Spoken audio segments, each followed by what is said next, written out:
నిన్నేదో శపించడానికి కాదు, నిన్నేదో ద్వేషించడానికి కాదు.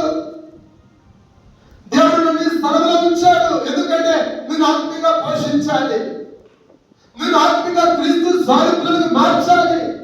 ప్రభు రాకపోతే ఆయన రాకపోతే సిద్ధపరచాలి.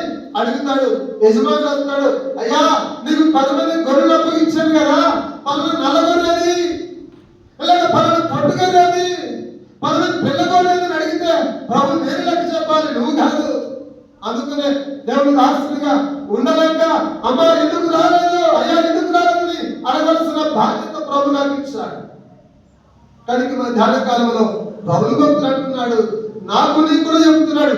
కాబట్టి ప్రతి మనుష్యుడు పరీక్ష చేసుకుంటే నీ జీవితం ఆశీర్వాదకరంగా మార్చబడుతుంది, నీ జీవితం ఆత్మీయంగా వర్ధిల్లుతుంది.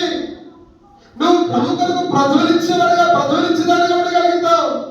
ప్రభువులో వర్ధిల్లలేక, ప్రభుని ఎరగగా, ప్రభుకు దూరంగా ఉంటే నువ్వు చీకటి కమ్ముకుంటావు. ప్రియా సోదరీశ్వరుడా, ప్రభువులో లేకపోతే లోకంలో ఉంది చీకటే.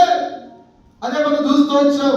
మొదటి యోహాను సువార్త 1వ అధ్యాయము 9వ వచనం చదువులో యోహాను సువార్త, నిజమైన వెలుగు ఉండను, అది లోకములకు వచ్చి ప్రతి మనుష్యుని, త్రాగుబోతువైన, మోసగాడవైన, అబద్ధకుడవైన, నరహంతకుడవైన, ఎలాంటి దుర్మార్గుడైన ప్రభుకి ఎంత దూరంలో ఉన్నప్పుడు కూడా ప్రభు నేను అంటున్నాడు, నిన్ను వెలిగించడానికి వచ్చాడు, నిన్ను బ్రతికించడానికి వచ్చాడు, క్రీస్తులో జీవం పొందడానికి వచ్చాడు, క్రీస్తులో వర్ధిల్లడానికి వచ్చాడు. ఆయన నిన్ను తీసుకుని మనకి రాబోతున్నాడు.